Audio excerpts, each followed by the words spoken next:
Good evening, everybody. Thank you for joining us this evening to talk about 7 common recruiting mistakes and how to avoid them, presented by our team here at Headfirst Honor Roll Camps. Before we dig in, let's take a quick look at the agenda for the evening and kind of these big buckets that we're going to talk about when it comes to how to avoid these common recruiting mistakes across these different aspects of the list building, the exposure, the coach communication, and then the recruiting process itself and all throughout. Before we dive into that, a quick introduction to our Headfirst team that you're going to be hearing from this evening. My name is Max McKenna. I'm our Senior Manager of Product Marketing here at Headfirst, handling our Showcase division. I graduated from Amherst College in 2011, where I played baseball, have been through this high academic recruiting process myself, made a lot of these mistakes, which is how they made it into this presentation, ultimately found some success in it, and really excited to talk to you guys about the process. Thanks, Max. My name is Matt Sternberg, and I'm the Director of Business Development for the Honor Roll programs here at Headfirst. I graduated from GW in 2007. I actually was on the other end. I played lacrosse and was recruited to play, and decided against it. I certainly made some errors in my own recruiting, and have really been able to use my own experiences in the last 5-6 years here at Headfirst to help countless number of student athletes achieve their goal of playing at the next level. So, what does high academic recruiting mean? I think that's a pretty kind of loaded question. There's a lot that goes into it. The way that we see this is, pursuing the side-by-side goals of playing baseball at the highest level while pursuing the best academic fit for you.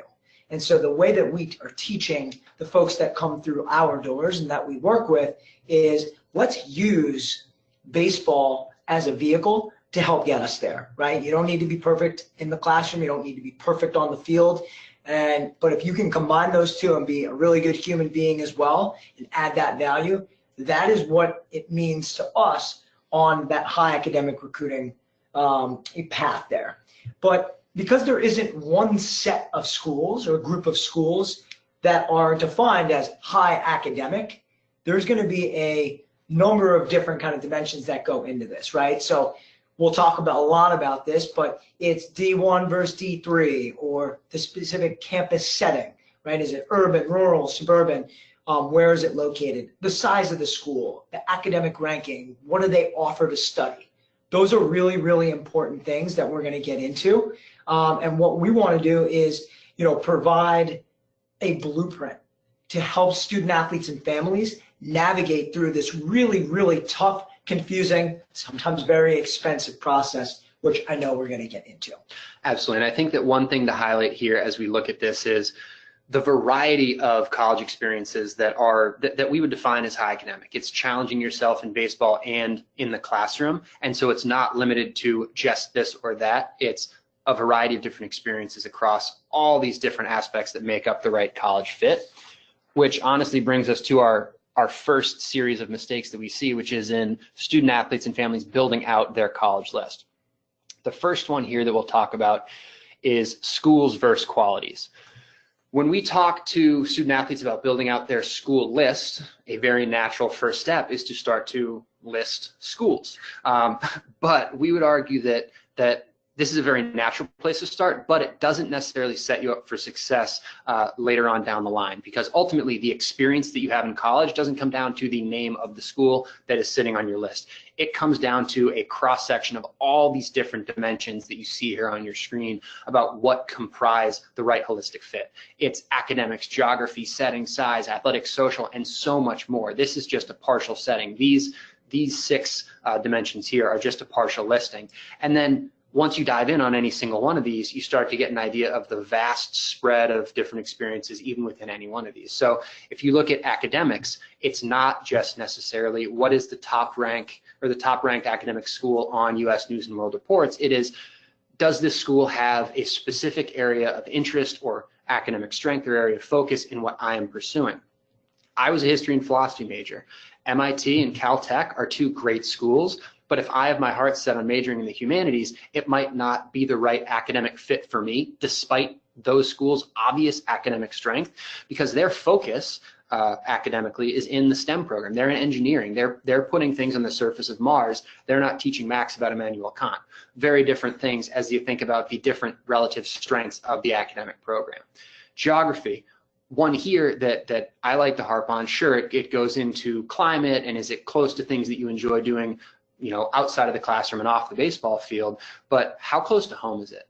Is it 20 minutes away and you're popping home on weekends for laundry? Sorry, mom and dad, you know, great to see you. Or is it on the other side of the country? Or for a lot of student athletes, is it somewhere in between where you're close enough to gain access to your family, but they're not necessarily there every day? What is your ideal situation for where your school is in relation to home? That's one key question within geography.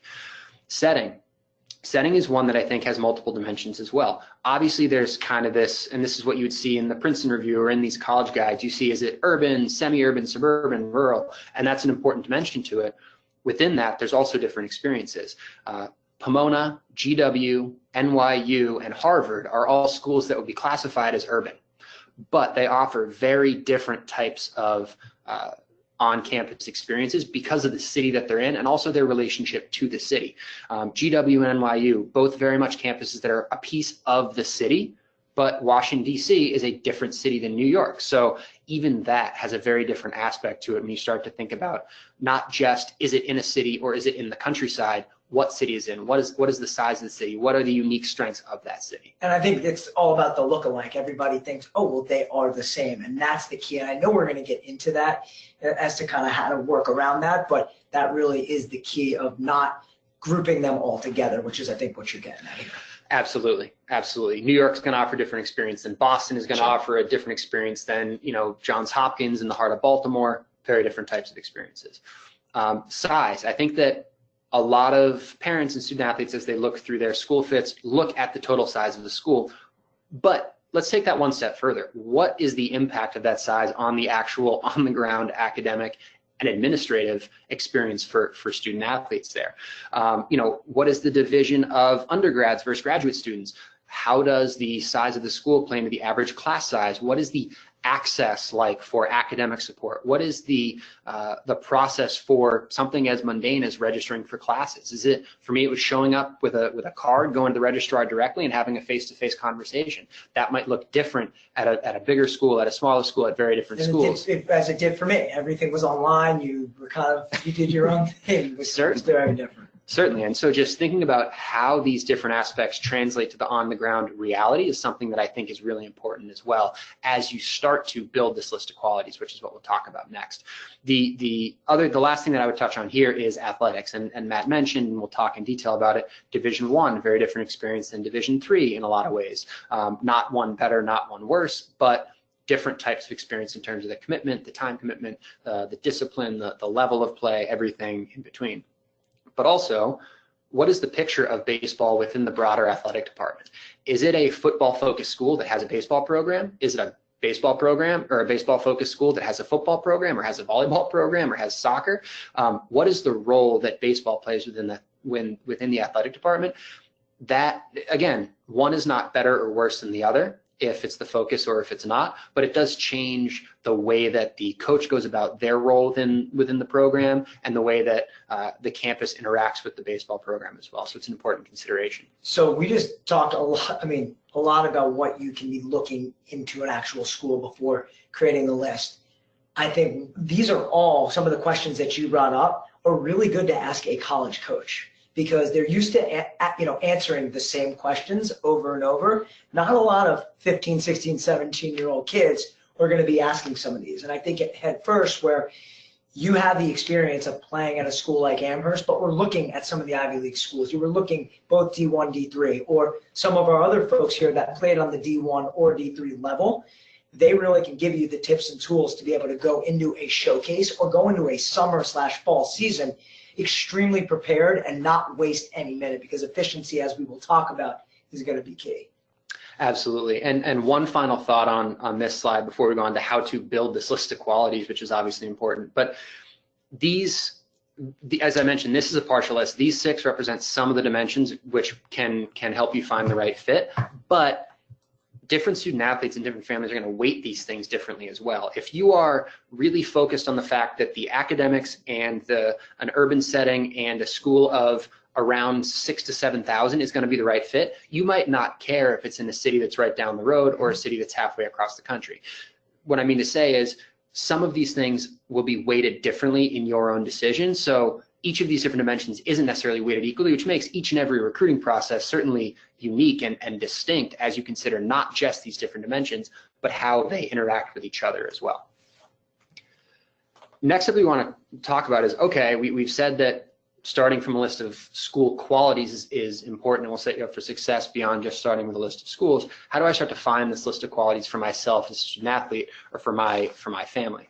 And for me, I think about this as really the interaction of two things, which is getting on-campus visit experiences at a lot of different schools, as many different schools as you can, and really thinking intentionally and questioning deeply what it is about these campuses that stand out to you. The counterintuitive thing that you'll see here on this slide is start at schools that you're not interested in. You might say, Max, why would I do that? Why would I visit a school that I'm not interested in? What I mean to say by this is that this allows you as a student athlete to separate the individual qualities of the school you're visiting from this bigger dream that you've had about a name brand associated with the school. For example, if I've had my heart set on going to NYU from the age of 6, when I go on a tour of NYU, I'm not going to be thinking, is a school with an urban setting where a campus is embedded in the heart of the city, is that the right fit for me? I'm going to be saying, oh my God, I'm on NYU's campus. This is what I've dreamed of. Going to schools that you know you're not interested in, whether it's because you think they're too small or you think they're too close to home or they're too far away from home, whatever the case is, you'll be able to get an idea of how these individual qualities feel when you experience them. So if you're interested in NYU, go on a tour of GW and get a sense of what it feels like to be on a campus that is embedded into the city in which it's located, and ask yourself, is that the right fit? It certainly could be, and if it is, great, go on that tour of NYU to learn a bit more about your dream school. But start to think about these individual qualities by separating them from the schools that you're touring. And I think another kind of pro tip here is this process is so expensive and there's only so much time. A lot of folks that at least that we see are close to a city or can get near a city, or they're traveling through a city. So make sure that you, if you're there, if you live outside of Boston, for example, where we both grew up today, you can find, all right, well, I know I want to look at a small school, a big school, a city school, and a rural school. So now I can go ahead and I can do those things at a 45 to 2-hour drive and really knock all that out without having to get on a flight and go to DC or get in the car and sit through New York City traffic. You can do all this stuff. And again, that's where mom and dad can come in to take a lot of the notes of what said player, student athlete is thinking. Absolutely. And the other thing that I always advise student athletes and families to do as well is, so many of you are playing travel ball over the summer and you're traveling to tournaments all across the country, in and out of region. You're in hotels and towns that you've never heard of, never thought you'd ever visit, but those offer opportunities to get a pretty good look at some schools that are a little bit off the beaten path or that you might not normally see. So in conjunction with looking at the schools that are close to home to get a sense of different campuses and how they feel, also take advantage of some of these other opportunities. If you're coming out to Headfirst out in Woodland, California, extend that trip by a day and go check out Santa Clara, go check out Stanford, and get a feel for these different campuses before you go, so you can kind of roll these into one more efficient trip for yourself to learn more about not just the exposure and the recruiting, but the different component pieces of the college fit as well. And the other thing here that you see is not to just let these college campus visits kind of stand for themselves, but really dive in on them. I advise starting a journal, writing down your first impressions. This is for student athletes, not for mom and dad. We'll get to you later. But student athletes, write down your impressions of campus. Write about what you really liked from the info session or from the tour or about the campus. Write about what you might not have liked or what stood out to you and what didn't stand out to you. And then working with mom and dad, this is where parents can play a really, really crucial role of support and finding the right fit, is develop a list of questions. Because I know that the car ride home from any campus visit for me would have looked the same no matter where in the country and what campus I was on. Max, how was the visit? It was fine. Great. thanks for the conversation, Mom. I'm so sorry. But that isn't going to help you get to the heart of what offers the right fit. So going in with a list of discussion questions to say, what did you think about X? And you have the same question about each campus that you visit. What do you think about the info session when they talked about the size of classes or access to professors or how far away we are from the nearest city? Whatever the dimensions are that you believe are important to your college fit, ask yourself questions and have your parents ask questions about this to really get to the heart of the matter and explore not just your first take, but how you process these things. And I always advise writing them down too, so that you're not thinking back 2-3 weeks later, 2 months later saying, there was something I really liked about NYU, but I can't remember what it was. Write it down so you have something to go back to. And I think you can have these questions prepared. You can have 10 to 15 questions for each school and keep it organized. I know parents do a very good job of doing that when kids aren't, because kids are thinking of a million other things. But this is the exercise we know we're going to do in the car ride home or whenever, or in the airport or whatever it is, and we write down a few things. And even before that, being able to say, okay, Max, what are some of the important things that you think you're going to like at a school? Now that may change and those questions may change, but that gives you a really good baseline to start. Absolutely.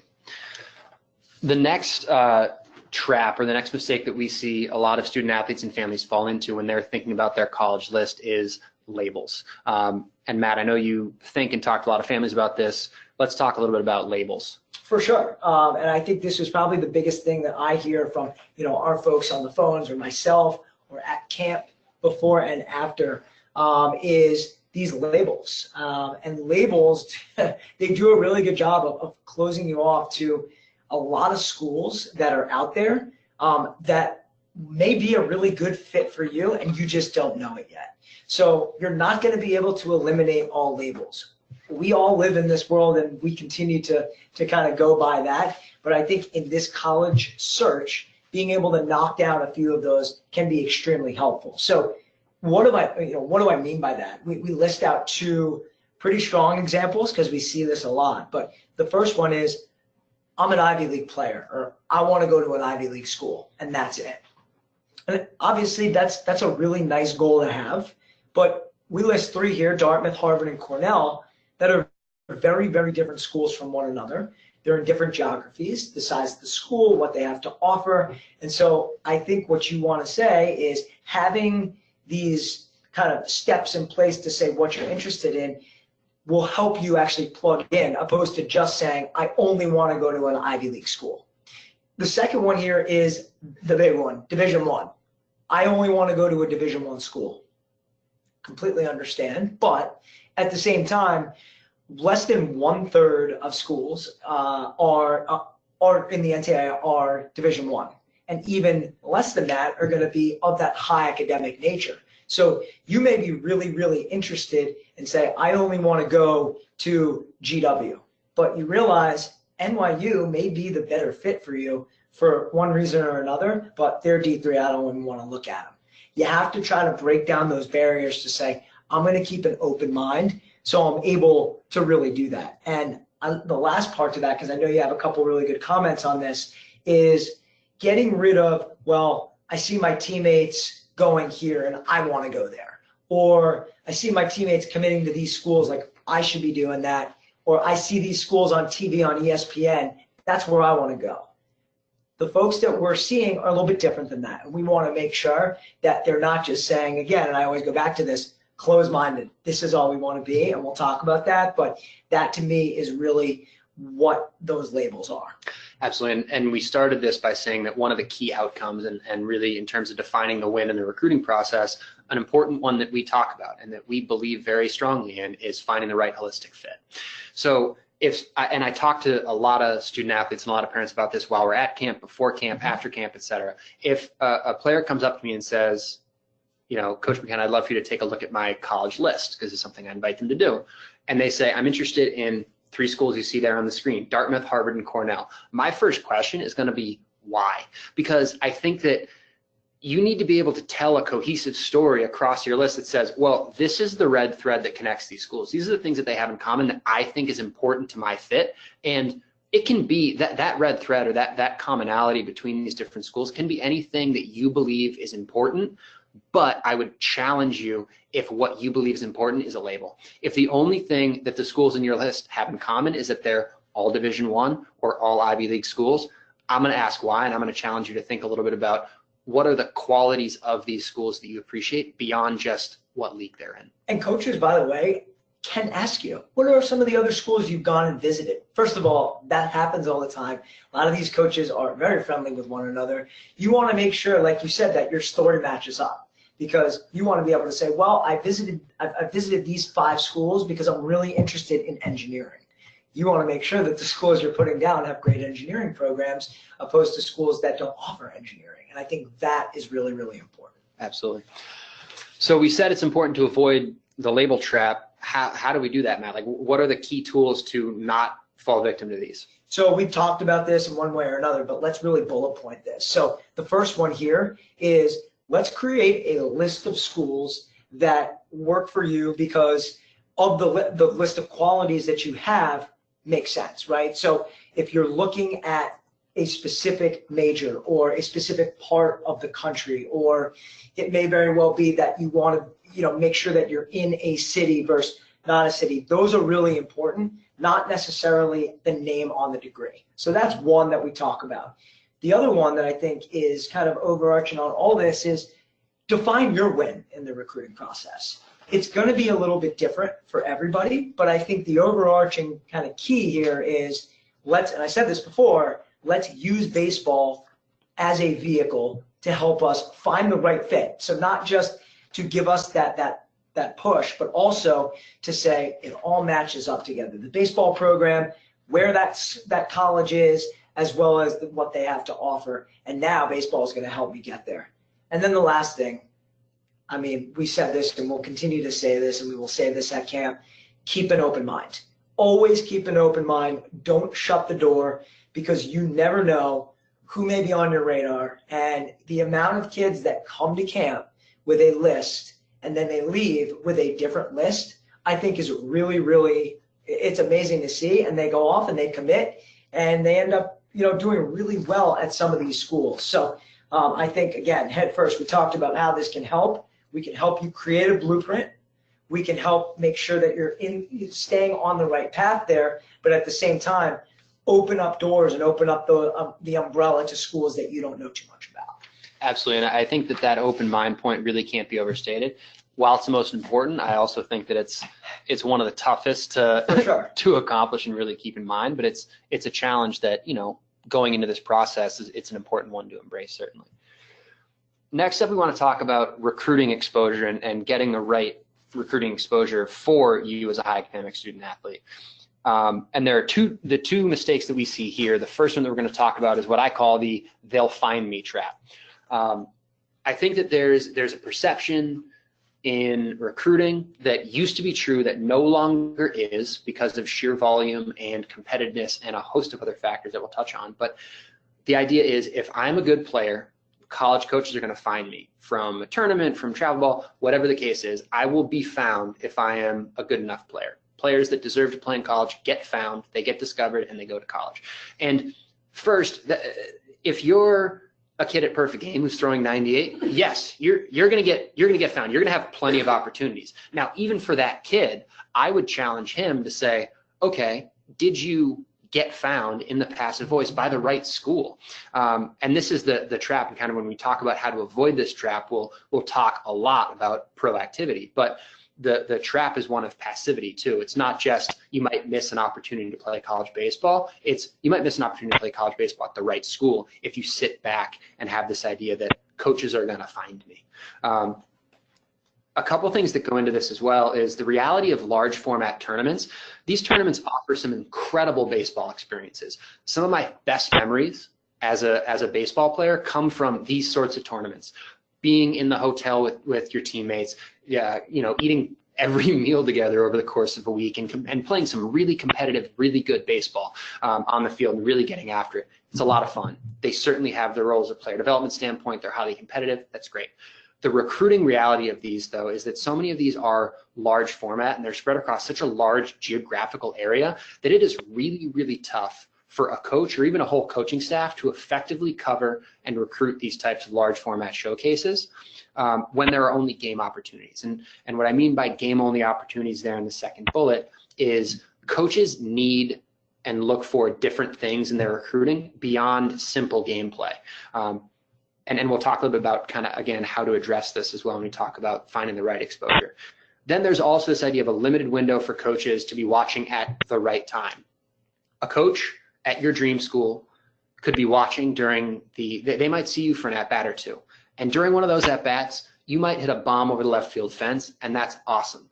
But chances are just as good, if not better, that during that at-bat, they're not going to be watching at the quote-unquote right time, and they're not going to get to see you more than just that one time. So we have a coworker here who, thankfully the process ended well for him, but was at one of these large tournaments, had Georgetown and Princeton and Haverford standing behind the backstop watching, struck out, walked back to the dugout and said, well, I guess my recruiting opportunities are over. That was where I was, because that was the only chance that he was going to have to be seen by these coaches in a pre-Headfirst era. I also think it's about pressure.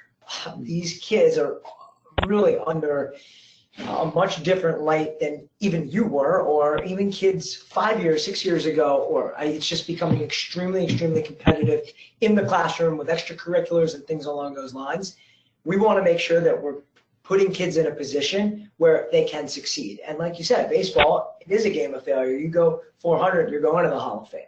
And so you want to make sure that in every position possible, you're going to get multiple reps, multiple opportunities to get at bats, a lot of innings, as well as opportunities to be able to, have coaches recruit your character, recruit your personality. And in a travel ball scene, if they're there, a ball may not get hit to you at all if you're in the outfield, or you may not pitch your best, but those are things that you may never have an opportunity to play in front of that school again. So making sure that we're limiting our opportunity or expanding upon our opportunities. And that's what some of these great, a showcase like ours is really able to do. Absolutely. And kind of turning away from those large format tournaments, there's also a lot of smaller, more regional tournaments, again, offer an incredible baseball experience, some great travel ball experiences there. But the reality of these is that these smaller tournaments, as much as college programs would like to be recruiting as many of these things as possible, their budgets, especially at these high academic schools where, they're not a Power 5 conference program, like they don't have the wheels up. It doesn't work that way. Yeah, they don't have the recruiting dollars to be going to each and every single one of these smaller regional tournaments, and so they are also looking for efficiency in their recruiting, especially if they're outside of the host region. Harvard might be able to go to some of the tournaments like the Bay State games happening in and around Boston, but they're not necessarily going to be able to get out to that small regional tournament in Colorado or in Texas or in Washington State or whatever the case may be. Mm-hmm. And Matt touched on this a little bit as well, but in this day and age, it is so key, and we hear this from coaches all the time. Yes, they want to recruit on-field talent. They want to recruit the best team that they can, but they are and they have to be recruiting your off-field character in addition to your on-field talent. And as much as they'll get to watch you play during a tournament, maybe they don't get to get as good a sense of your character and your personality, and if you're a cultural fit for their program, by watching you through the chain link fence. That's going to require some face-to-face. So having that face-to-face engagement and being able to have coaches recruit your character as well is something that we believe is so important, and that you start to miss out on the upside of these if you are just waiting to be discovered as opposed to attacking this process. And I think we just talked about a lot there, and there's a lot more that could probably be on this particular slide. I think what Headfirst does a really good job, and has the experience of over 20 years of doing, is to simplify this process, to slow it down a little bit and to say, here are the important things that you need to do to be able to combat some of these outside issues that you're going to have. And those are some of the things that we'll continue to talk about as we go. Absolutely. So we say you need to avoid this "they'll find me" trap, but how do I do it? And I mentioned before, the key to this one is really proactivity. It's being proactive in every facet. Again, the kid who throws 98 at a perfect game event is going to get discovered, but I would still question, is he going to be discovered by the school that offers the right fit for him? The way to guarantee this, or the way to best pursue this, is going to be by attacking this proactively.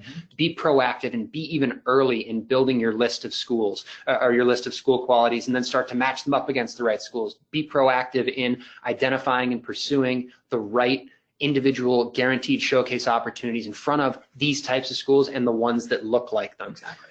And then also be proactive and persistent in your communication with college coaches. And we'll talk about coach communication in a more dedicated fashion in a little bit, but being proactive and attacking this process from the first moment that you can and taking advantage of every opportunity is really the way that I think about avoiding this they'll find me trap.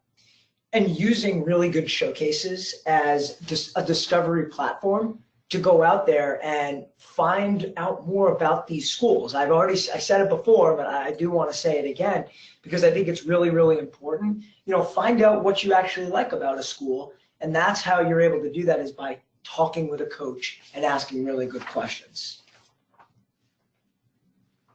So, next thing here that we want to talk about, and the kind of the title, says it all, is don't just showcase to showcase.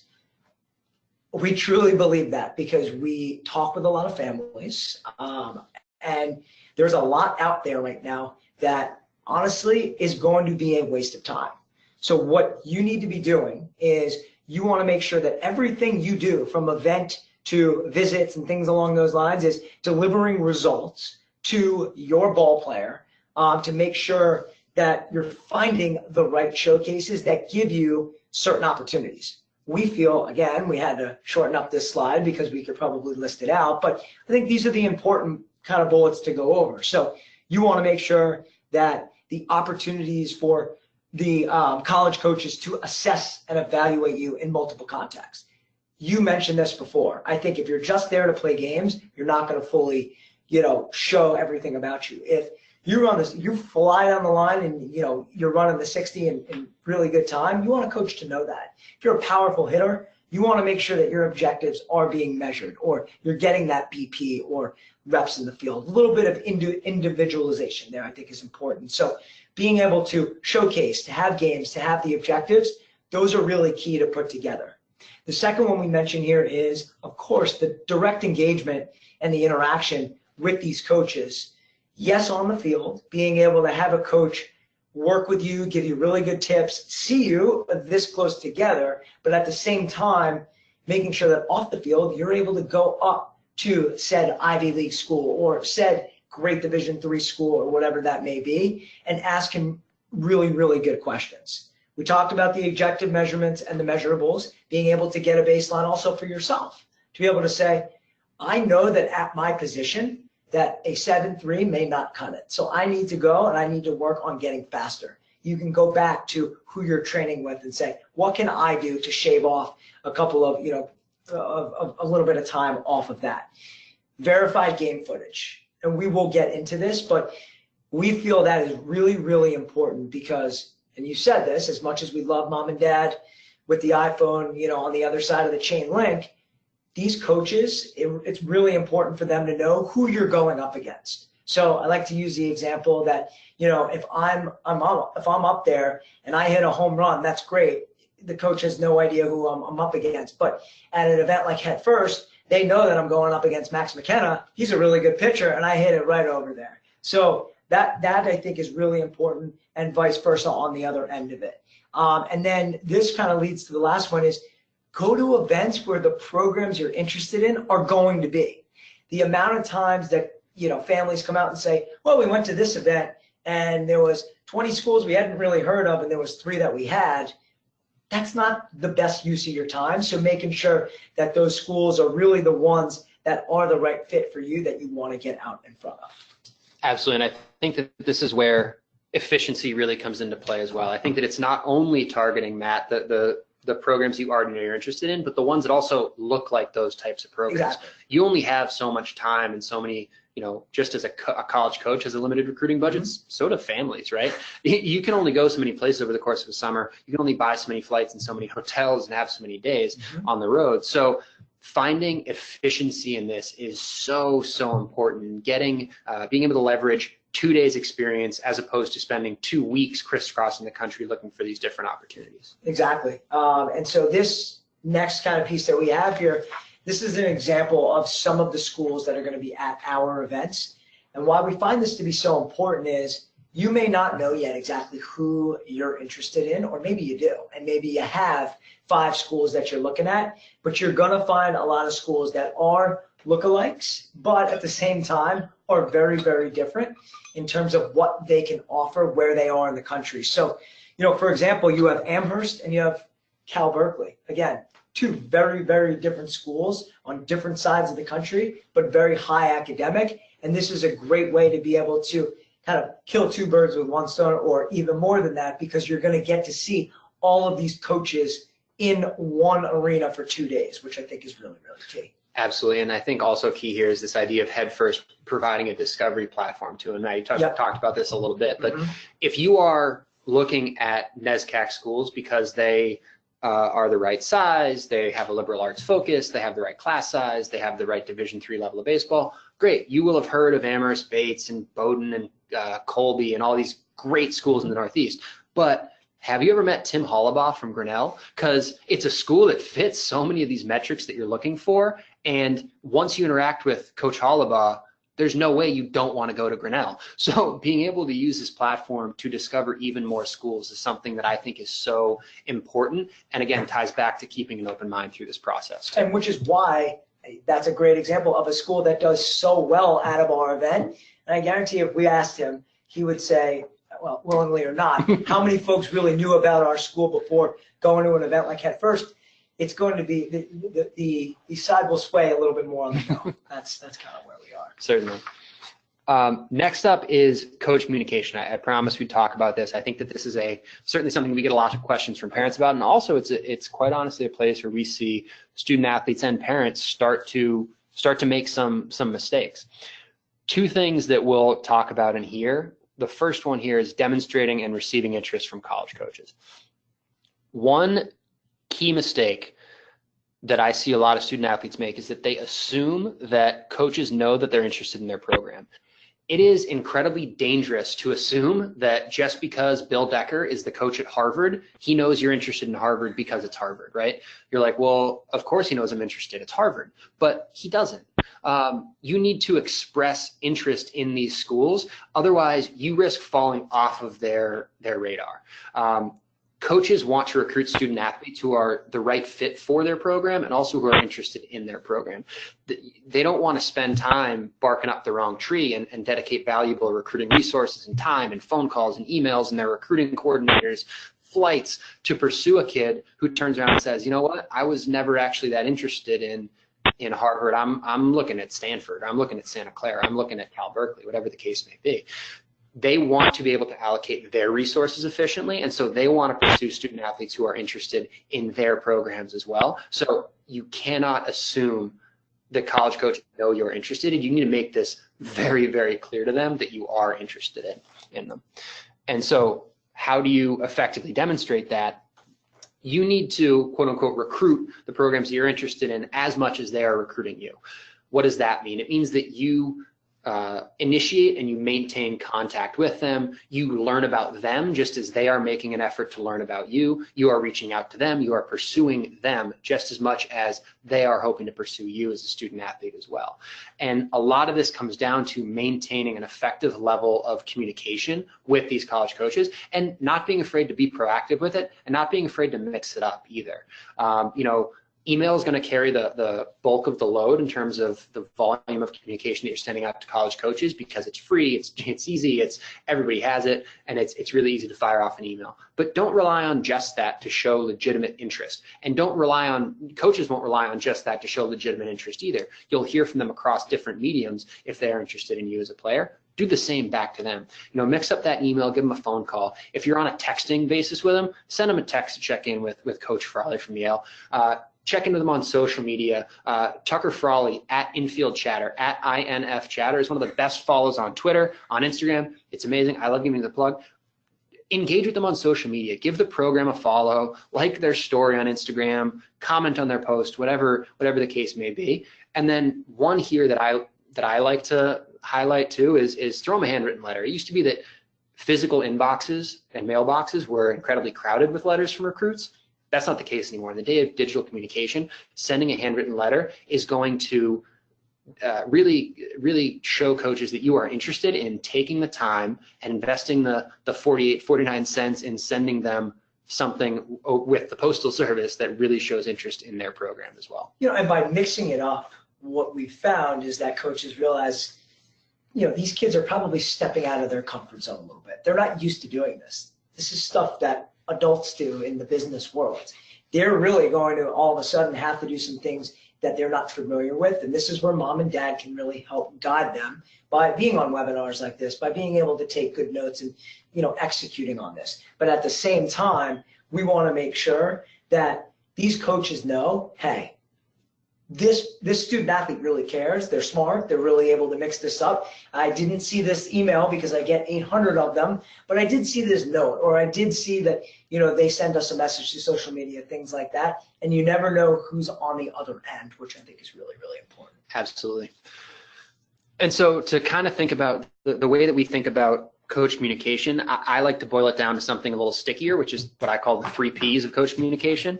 And the first one here is, as you mentioned, and this word has come up a lot, be proactive in your communication. Don't be afraid to initiate contact with the schools that you're interested in and reach out to them first and follow up with them first.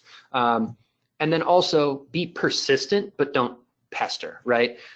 You can't decide necessarily that you're just going to email Coach Leonard at Middlebury every Tuesday, because that might not make sense, and that might come across as pestering his inbox and overloading it. It will. But if you are being persistent, that means that you have a purpose for every email that you're sending, and you are continuing to follow up with them. If you send them an email, it shows some interest, but if you're persistent in your communication, if you're following up with them, if you're reaching out to them across these different channels, you are showing that you're highly interested in their program.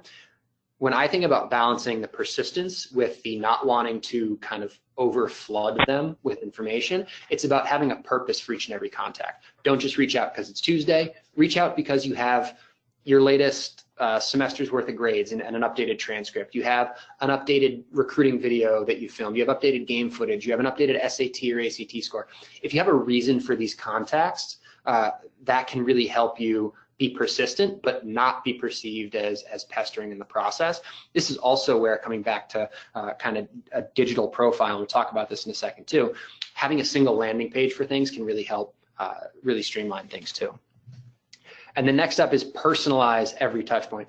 As remarkable as it seems, we hear from coaches each and every camp, each and every year, that student athletes put the wrong name or the wrong school in an email. To me, personalizing isn't just about the 4th P, which is proofreading, but it's also about really doing your research and doing your homework on the programs that you're reaching out to. The rule that I have is a rule of 3, where if you are sending an email to a coach, the most effective way to personalize it is to include 3 to 5 unique facts about that school and why you're interested in, especially in the first couple pieces of communication. After you're following up, it's a bit more naturally personalized. But if you're reaching out to Amherst College, great. You can put a note in about how you're really excited about the 5 college consortium and how there's all the resources of these 5 schools nearby. That's not something, it's not hard to find. You have a supercomputer in your pocket to do this research and get to know the facts about these schools, but it's not something that every recruit is going to reach out to Coach Pine with. So use this personalization to signify your legitimate interest in the program, but also make yourself stand out as a student athlete in that communication as well. For sure.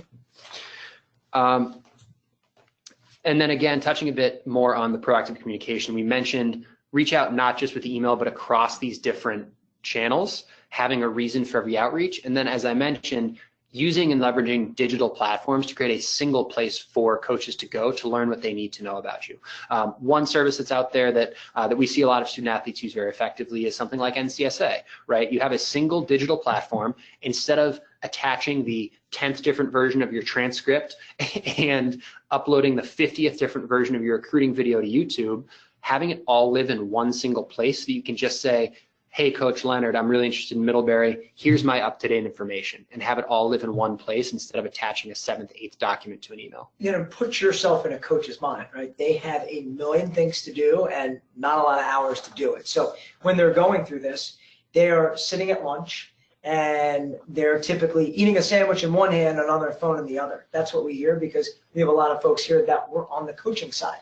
So make sure that when you have communication, if you're writing 5 paragraphs worth of stuff, they're not going to read that. So really make sure that you are condensing what you have. Having a profile can be a really good way to do that, because you'll be on their radar and they'll be able to continue to follow you that way. Absolutely. And then on the other side of things is reactive coach communication. And this goes back to what we've been talking about a lot, which is keeping an open mind. You are going to hear about or hear from coaches at schools that you've never heard of, at schools that you're not interested in, and everything in between.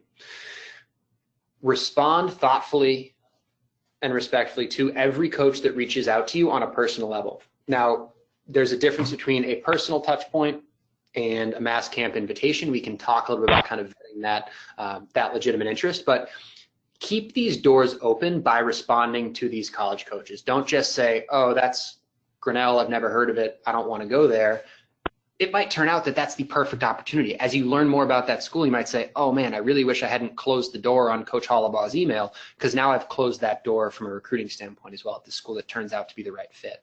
And also, in this same vein, do your homework before you respond too. Don't just file something away, or don't just reply, thanks for the interest, coach, before you take a look at the school and see if it might offer a fit along some of the different dimensions that you're looking for in your school, your college experience. Next up is NCAA recruiting timeline, which is another place where we see a lot of misconceptions and a lot of mistakes being made by student athletes and parents too. As I'm sure many of you are aware, there were some recent NCAA calendar changes regarding communication with underclassmen that brought with them some confusion and some misconceptions about what types of direct communication college coaches are allowed to have specifically with underclassmen. And so what we hear from a lot of class of 2021, 2022, 2023, they say, I can't talk to college coaches until September 1st, my junior year, full stop. There's no point in showcasing or getting on coaches' radars prior to fall of my junior year because I can't talk to them. Now, we're going to talk about why this is a misconception, but basically the outline of this rule was not meant to clip all communication. What this rule was aimed at was targeting and curbing early, the so-called verbal commitments, especially at the Division I level. They are meant to govern those type of commitments and push them back, right? Which I believe offers a tremendous opportunity to rising juniors, rising sophomores to really make sure they are doing their research and finding the right fit. But that is what this is meant to address. It is not meant to say, no, you cannot talk to college coaches. And Matt, I know you hear about this a lot. Absolutely. So let's make sure we are very clear about what these rules are. So the reality is that as a class for this year, right, the class of 2020, so our rising seniors, are eligible to have recruiting conversations with these college coaches directly. So you can talk about, if it's a scholarship school, how many scholarships are available? Or, coach, are you interested in recruiting me? How many spots are left? Those types of things are okay to talk about.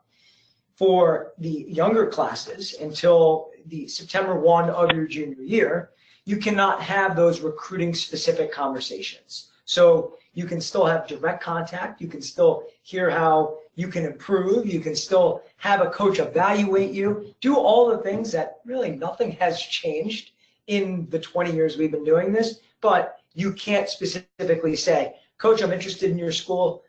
Are you going to offer me a scholarship? That doesn't happen anyway, but that's kind of the letter of the law. And to the last point, just for the sake of time, it's a good thing. We don't want 7th graders committing to schools. That's really what this is preventing. And we feel as though on the high academic kind of field of play, nothing really has changed unless you've seen something that really has. No, I mean, I think that we ran this camp for 20 years before this calendar change, and we've run it for 1 or 2 since, and still a lot of conversations with underclassmen, with rising seniors, and everyone in between. And I think that the really key thing to remember is that this language and this regulation governs a very specific, very small, quite honestly, subset of conversations, which is things like talking specifics about Matt Sternberg's scholarship. Hey, Matt, Here's the scholarship we're able to offer. Here's the roster spot we're able to offer. I would love for you to come visit campus. It is very specific things to your recruiting process, and soliciting those types of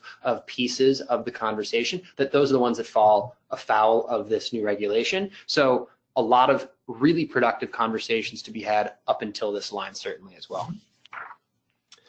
And next up that we want to talk about is recruiting outcomes and timelines, which is, I know, something that we hear a lot from parents about too, and specifically misperceptions on when I should be making these commitments as a high academic student athlete.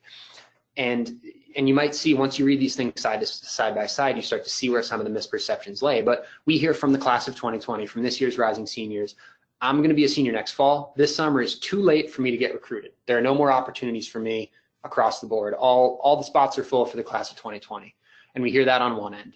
On the other end, we hear from the class of 2021 and younger, rising juniors, again, going back to this NCAA rule, college coaches can't talk to me until after September 1st, so it's too early for me to get recruited. So if it's too late as a rising senior, and it's too early as a rising junior, where are you Goldilocksing the recruiting process? You can't get recruited then. That's what I'm reading from this, which is obviously not the case, because things are happening, let's talk about the next piece here, which gets right into it. So, I think what we're seeing here is that there's no timeline for, when is it right for me, when is it not right for me. I mean, talk a little bit more about the specific classes, what you've seen throughout the years of kind of what your expectations really should be. Absolutely, and I think that they're, because of the, NYU is the same school year over year, but their recruiting process might look different from the class of 2022 to the class of 2023 that they just finalized, just based on where they were in their season, what Coach Kimbler was doing on the road recruiting, what are the positional needs. So a different school can look different year over year in terms of where they are timeline-wise, and certainly can be big differences between different schools as well, across Division I versus Division III, Ivy League versus Pac-12, whatever the case may be. There's a whole range, but as a rule, virtually all of the schools that attend our camps, there are a lot of opportunities for the class of 2020 for these rising seniors at the high academic schools through not only the summer, and especially the early part of the summer at our camps in June, but through the fall even as well, as we get towards that early admission deadline for recruiting through the early admission deadline, and then through the regular admission too. There's a lot of opportunities for student athletes in that 2020 class. And with a lot of those schools, that's the way that you're making a commitment, is by applying early decision. You still have to get in. So there's really opportunities through that November timeframe when you're kind of figuring things out.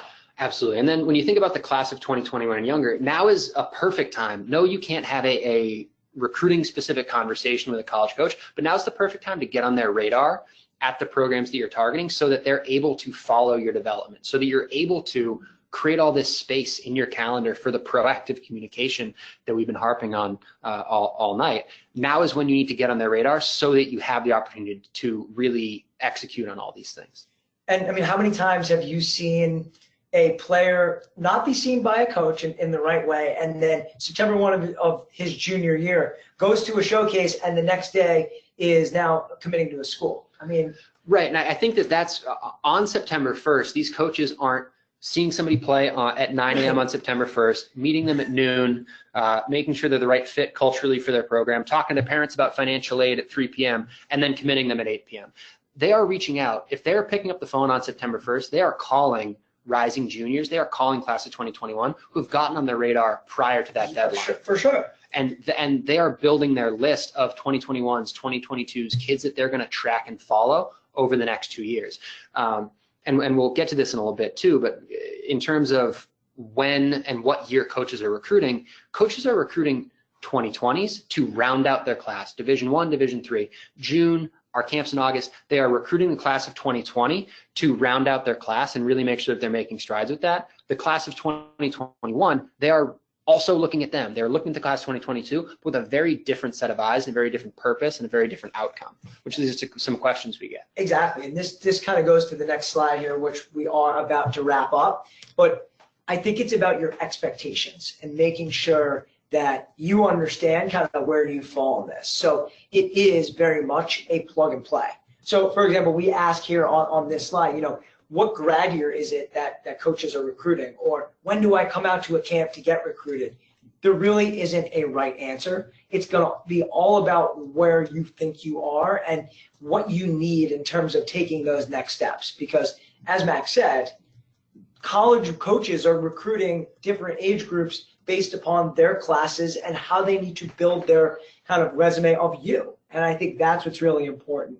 And being able to come to a camp so you're not rushing through this, as you know, it is going to be really important. So you are in the driver's seat. So you are ready to go when that time comes. And that's what we find from some of the younger age groups coming out to an event like ours, that they are ready. When the spotlight's on them, they are good to go. Absolutely. And kind of as a proof point behind a lot of the stuff that we've talked about tonight, and especially about kind of this recruiting timeline piece, what we have here, and this is a number that we take great pride in. We have looked across all of our partner programs rosters, and in 2019, there were nearly 1,200 honor roll alumni that were on 106 different high academic rosters nationwide, from California to Texas to the Midwest to the Northeast, Division 1, 2, and 3, all across the board. Nearly 1,200 of our alumni had come across, and this is a collage of their headshots to kind of as that proof point. And many of these players came across, and they came as rising sophomores before this NCAA recruiting rule was in effect. They came as seniors in the fall of their senior year, and the outcomes really spanned across that timeline, and they committed to all these 106 different programs in this number anywhere across this timeline.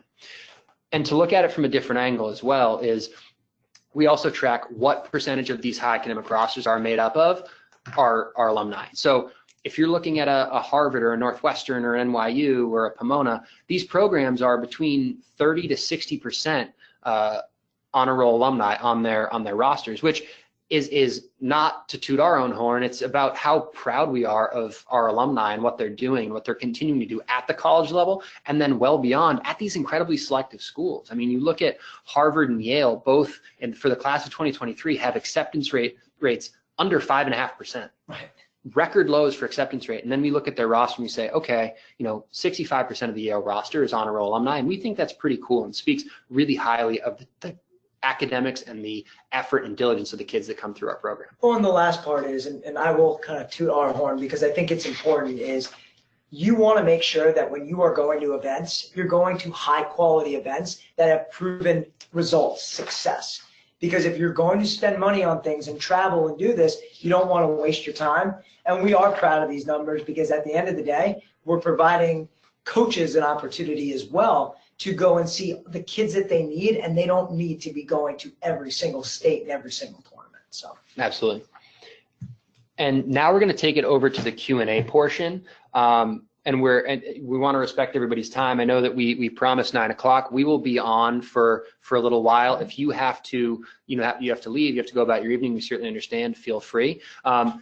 To send in a question, you'll find a questions tab in your GoToWebinar toolbar, and I know a bunch of you have found it already. Type a question in there, send it over to us. As we wait for some of those questions to filter in, Matt, you want to talk about our schedule for the summer? Yeah, and before that, for those that have to jump off, this is going to be recorded and sent out to folks, so that way you guys will be able to go back and listen. Also, some members of our team that actually have played college baseball that have been with us are going to be reaching out in the next week or so, just making sure that they touch base if you have future questions. But the calendar, getting right to it. So we do have a number of events that are going to be coming up very, very soon. So we'll be out on the West Coast of Northern California in the Woodland area. We are going to be there for June 21st, 22nd, then the 23rd and 24th, as well as the 25th and 26th. They are identical showcases. Really, really unique opportunity early on in the summer to get out in front of this. And then we have our stretch of 6 in New York. So we go in the middle of July there, and then we'll essentially be from the end of July through that first plus a couple days in August. Again, identical sessions where coaches are really able to do a lot of work. For those that may be a little bit younger, we do have our fall camps as well. So we will be in the Southeast region in St. Pete, Florida, September 14th and 15th. That is a weekend. Obviously, it's during school. And then we'll be back in Woodland, California towards the end of September. We made a couple of changes to where we're going to be, as well as the timeline due to the NCAA timeline. So with that, Max, I know you're typing away at some of the questions there. If we want to share a couple, we can go ahead and dive into them. Absolutely, and thank you guys for all the great questions already. I'm gonna try to start from the top. So if you don't, there's a lot of questions that have come in. If you don't have your question answered, first of all, we'll stick around and answer as many of these as we can, but if you have to pop off, feel free. We are recording this webinar. We'll be posting it and we'll send it around to you. Also, someone from our team is gonna reach out to you. If you don't get your question answered right now, please contact us. We have a live chat feature. We have an email. We have a phone number. Give us a call. First question that we're going to address is kind of about this idea of a college-specific showcase versus a larger format showcase like a Headfirst. Attending a showcase, there are multiple colleges and coaches attending. At the same time, many of these colleges hold their own showcases. When you think about a potential recruit, Matt, going to a showcase like Headfirst as opposed to these individual college camps, what are the roles that these different showcases play in their recruiting? That's a really good question, one that we do answer quite often. So I think those individual specific camps are really, really important because it does get you an opportunity to get on campus and to see the coaching staff, sure, but more importantly, to kind of see what's around. However, if you're not sure exactly where you want to go to school, going to each individual camp is going to be very difficult to do because it's expensive to go to Boston and Chicago and New York and LA or wherever, or Ohio or wherever you're going to be going to. That's just not feasible. So if you know there are 2 schools that I'm interested in, I would tell you, Max, I would say, don't go to Headfirst. Go to those 2 individual schools as many times as possible. But if you don't want to put all of your eggs in one basket and you're still in that discovery phase, or there's 4 schools or 6 schools or even more that you're interested in, or you're just not trying to gauge if they're interested in you, you go to Headfirst because it does have that feel of a college camp, but you're getting more reps, you're getting more opportunities, and certainly you're seeing a lot more coaches. And I think that's the key as you go through. Anything to add on that one? Yeah, I think that they certainly both play a role, and I think you're right. It's about gaining efficiency early in the process. We think about Headfirst as kind of a top of funnel exposure and get in front of as many different schools as possible, vet the interest that you're getting back from college coaches too. Once you settle on, well, these are my top few schools, going to those camps offer great opportunities to see the campus in a different context, meet the team who are often working these camps, meet the whole coaching staff, and also be seen by the whole coaching staff off something other than just the great video footage from Headfirst or something like that. But getting a different sense of campus is another really cool part of that college-specific camp as well. Sure.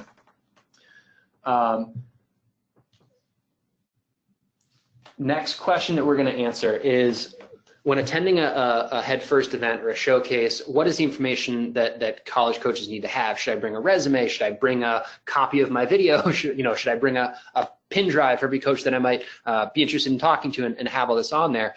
And to take a first shot at this one, I think that one thing that we believe very firmly is, again, these coaches are recruiting the whole player. And so before camp ever starts, coaches have gotten from us, at our showcases at least, I can't speak for others, but at our showcases, they've gotten a handful of different documents that already include digital and hard copy, that include your academic information, your contact information, your travel coach or high school coach information, your GPA, your SAT score, and everything in between, so that they have the information that they need when they look at you at 9:04 throwing the ball from the outfield during the defensive showcase. They say, that's Matt Sternberg from Newton, Mass, and I know that he has a 3.9 GPA and a 1330 in his SATs, and they have all that right in front of them to try to limit the amount of paper that they're carrying around. I don't recommend that players bring their own copy of their resume or anything like that, just because it's so easy for it to get lost. But that is also where a digital profile and proactive communication can come into play. Before you see coaches at camp, I always recommend you find some of the programs that'll be at the showcase you're going to and drop them a note and say, hey coach, I'm really excited to see you in 2 weeks at Headfirst in Long Island. Here's a link to my profile. Here's an updated video. I look forward to meeting you face to face. And then use that as a way to get your information to them beforehand, and then certainly follow up with them after camp as well, and stay in touch with any updated information. Yeah, and I think, to that point, mixing it up as well in terms of a handwritten note or other opportunities, as we talked about, different channels. But yet, don't bring nothing hard copy to camp. These coaches already have a ton of paperwork. That's just something else that is going to get lost. We really bring in the efficiency factor of making sure that your profile is right in front of them and they know everything about you. They know what high school you go to, so they can compare those grades. But again, they're really looking to meet you, to see you as a player, but then of course know what your stats are, which they'll have. Certainly. And Matt, this is one where I think you're uniquely well qualified to answer. Just, you are great at starting conversations. One question we get is, I'm a student athlete at camp. How do I go about starting some of these conversations with college coaches? How do I break the ice with some of these programs? Understanding that it can be a pretty intimidating and pretty nerve-wracking, tension-filled space to be thinking that 100 college coaches are watching you tie your shoe the right way. It's nerve-wracking for some of our staff to go up to some of these coaches and there's nothing on the line. So now we're asking a 15-year-old who doesn't have any experience of networking and doing this to go out there and say, not only do we need you to perform at a high level, but go out there and ask these questions and do it this way. I think our expectations need to temper a little bit. I think practicing with our student athletes is really, really important. So coming up with a list of some of these questions, which again, we're happy to kind of give you. We go through some of it during our pre-camp webinar and other things like that to get kids ready. But being able to say, hey, coach, I know that you guys have a fantastic, a fantastic biology program. Are there any kids on the team that are studying that are pre-med? Is that even a possibility? That's a good question, one that you can practice on, because they're going to want to talk about their team. So being able to do that in a way where they can relate it back, or talk a little bit more about campus. I had an uncle that went to the school, and he reminded me of X, Y, and Z. Obviously, things have changed since he's gone to school, but being able to bring that up, I think, is really important. So we're more than happy to kind of give folks the opportunity, or a couple of different questions, and then having you, let's just say as a parent, practice with the said student athlete in that, so that way you're doing a little of that role playing, so the kids are as prepared as they can be. Absolutely. And I think that, as weird as it sounds, having a script for the first couple lines of this conversation can really help a player feel comfortable, so that they have a plan of attack. They know the first two questions they're going to ask can certainly help. And the other thing that I always say is start with baseball. You have at least one thing in common with every coach on site, and that's you're both there for baseball. So starting with baseball, starting with feedback on your game, starting with how they coach a certain specific skill set in their program is a really great entry point into those conversations as well. And I think just overall being polite, going up to a coach, shaking their hand, firm handshake, looking them in the eye. It's the body language, and we talk about this. It's the same thing as if you strike out, how are you going to be? You're going to run right back to the dugout, clap it up, and get everybody ready to go? Or are you going to be really upset? I mean, coaches are watching these types of things, but that's a really, really important one. What's your body language going to look like? Absolutely. And I don't even know how many conversations I've had with Coach Todd Carroll from MIT about the way to approach a college coaching. And this is an all-camp talk that he's given, where he says you have to look a coach in the eye, give a firm handshake, introduce yourself. You have to know that, because it signifies a certain level of maturity, which is what he, as a college coach, is looking for in the young men that are coming into his program, certainly too. Next question overlaps a little bit kind of with some of these school-specific camps, but also, how can you tell that a college coach is interested in you? And the way that I think about this is that, just as we're encouraging you as a student athlete to not be coy in showing interest in the programs you are interested in, college coaches also aren't. They are not going to really play hard to get when it comes to showing interest in the players that they are interested in. They are going to reach out to you. They're going to send you a personal email. They're going to send you the camp invite and then follow up with a personal note. They're going to give you a call. They're going to shoot you a text. They're going to reach out to you in a handful of different channels to show that legitimate interest. But as we talked about, soliciting some of this direct feedback and soliciting some of this interest by being proactive in that communication is also obviously key. They might not reach out to you out of the blue, but when you reach out to them, they will follow up if you initiate that contact as well. Now, as a younger player, right, you're not going to necessarily get that. So I think, and I want you to talk a little bit more about that, you have to be patient as well. I think a lot of folks in this world, and I mean, with not just baseball recruiting, but in, instant gratification. I want to know, do you want me on your team or not? It doesn't necessarily happen like that. So you have to temper your expectations to say, here's how this is going to play out. So if I'm a rising sophomore, I mean, what can I expect, or what should I look out for if I'm coming this summer? Yeah. So one thing that I talk about with them is that at that point for a class of 2021 or 2022, it's not about getting a yes or no from a coach right now. That's not the question you want to ask. You're not there developmentally, most likely, but also coaches can't give it to you. So don't ask questions that you already know the answer to, right? First rule of law. So don't look for that necessarily, but maintaining a level of communication with them and having a back and forth is really important. Keeping in mind that they can't reach out to you proactively in the same way that you can reach out to them. Some compliance officers and coaches will have a form email that they'll send back that says, hey, because you're a class of X, I can't do Y, but always include your video, include a link to your profile, because no matter what, they're watching. Yes, you can include that video. They can watch it. They can look at your SAT scores. They can look at your transcript, and then you'll be set up for the more detailed, more hardline conversations on September 1st, September 2nd, as you move on from there. So, that's a good answer. How much does a recruiting video affect a school's recruiting process? What is the role of a kind of showcase video? What's the role of verified game footage? How do college coaches use this as they're recruiting student athletes, Matt? So I think there's way too much that goes into these production videos with music and flames and all this stuff. Coaches don't want to see that. They don't.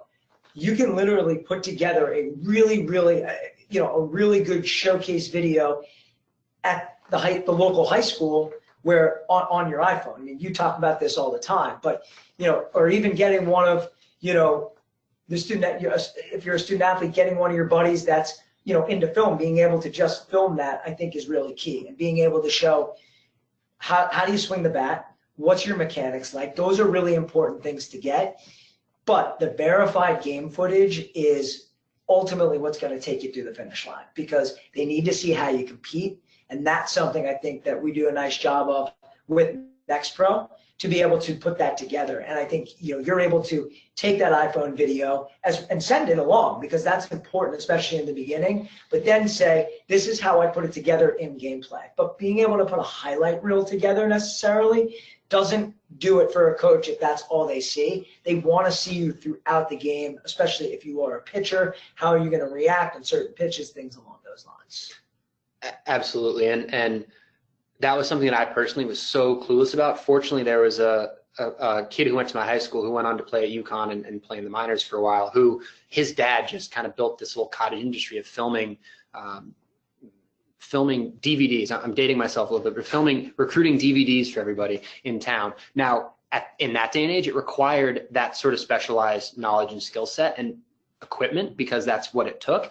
Nowadays, you can go to your local high school, go to a field that looks nice-ish, and you can film yourself, if you're a shortstop, film yourself taking 8 ground balls, some directly at you, some forehand, some backhand, throwing across the diamond, highlight your arm strength, film yourself running a 60 if you're fast, film your BP from 2 different angles, from facing you across the plate and from the pitcher's angle and from behind.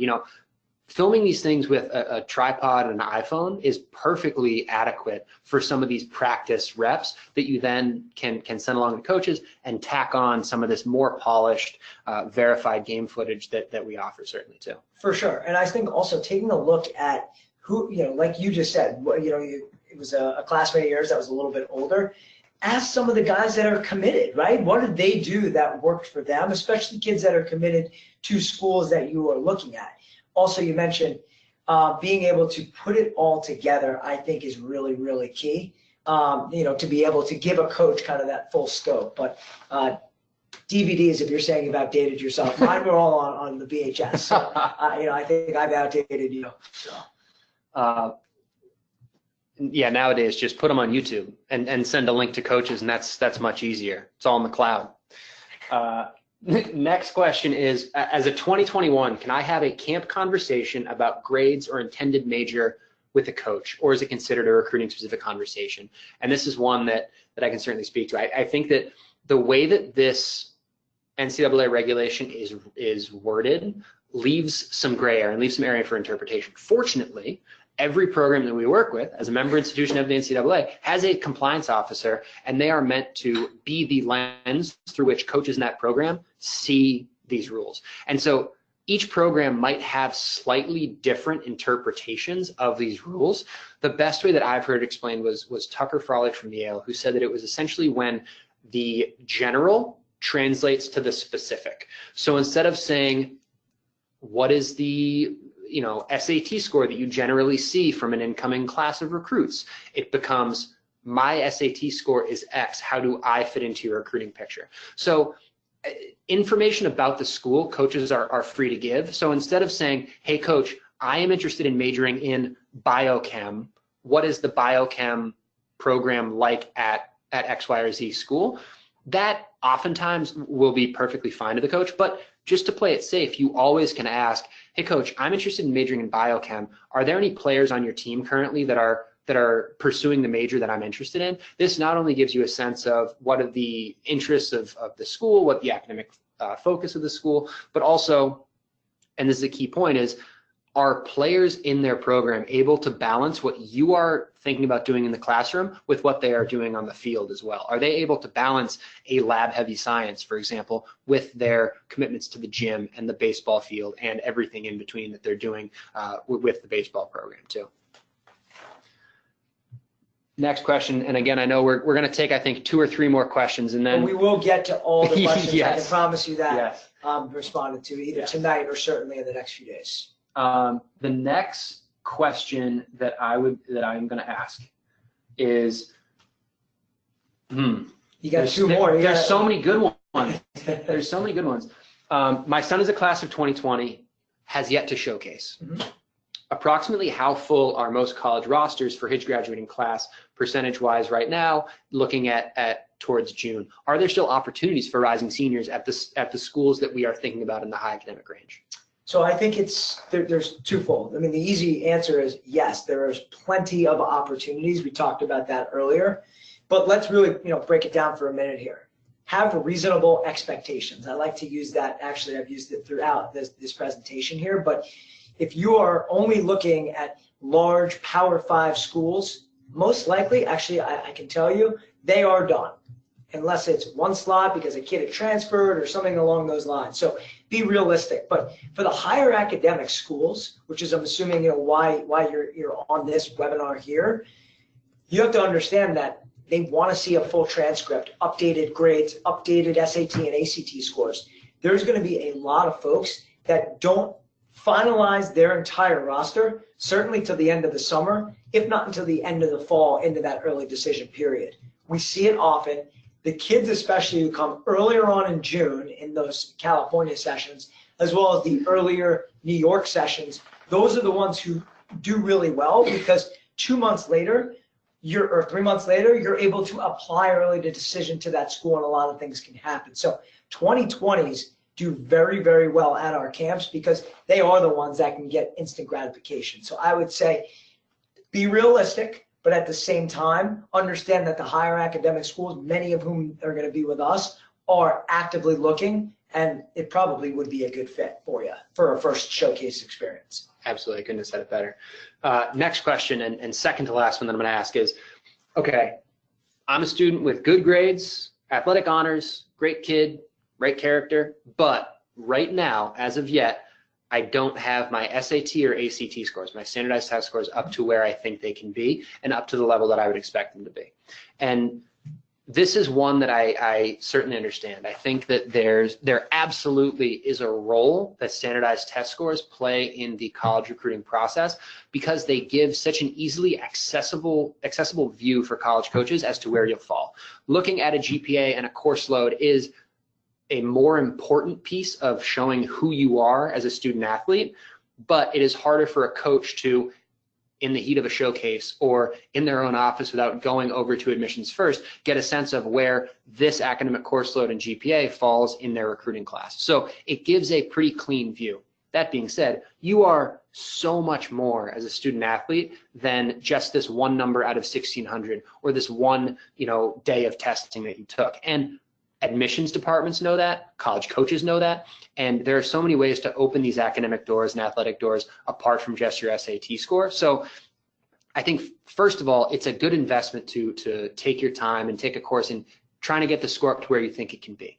That's a good baseline to start. And finding out what is kind of the average SAT score of kids that are on the team. That is where, because if you're 200 or 300 points below, maybe it isn't the right fit.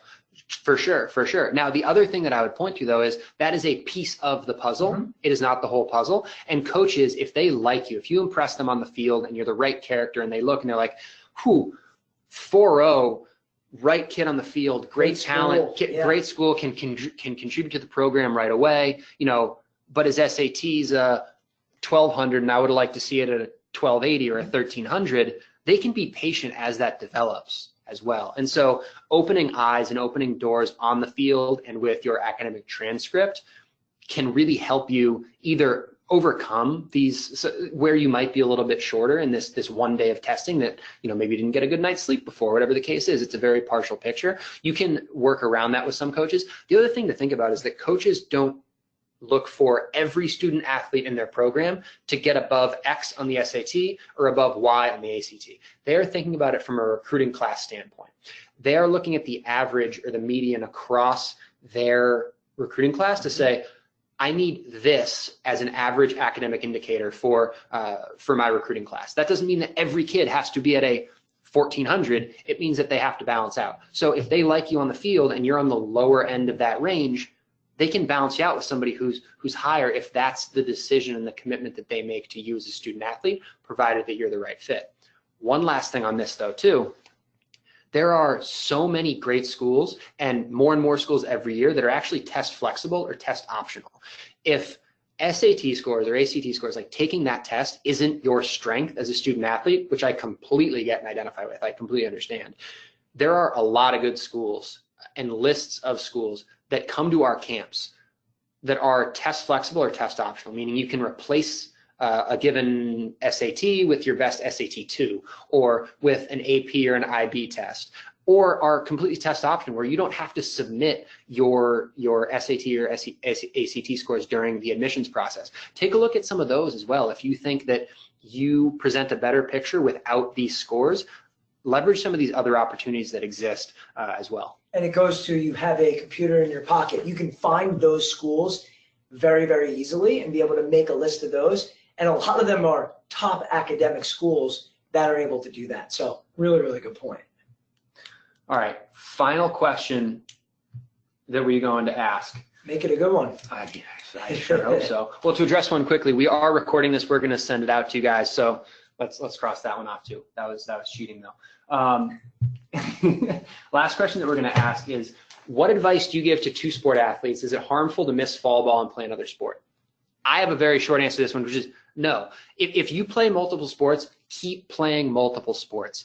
It is, I think that more and more college coaches, they certainly want to see a commitment to baseball. They want to see that it is, your favorite child, your favorite sport, but they love recruiting athletes. They don't want to recruit a kid who has only been playing baseball since they were, in first grade necessarily.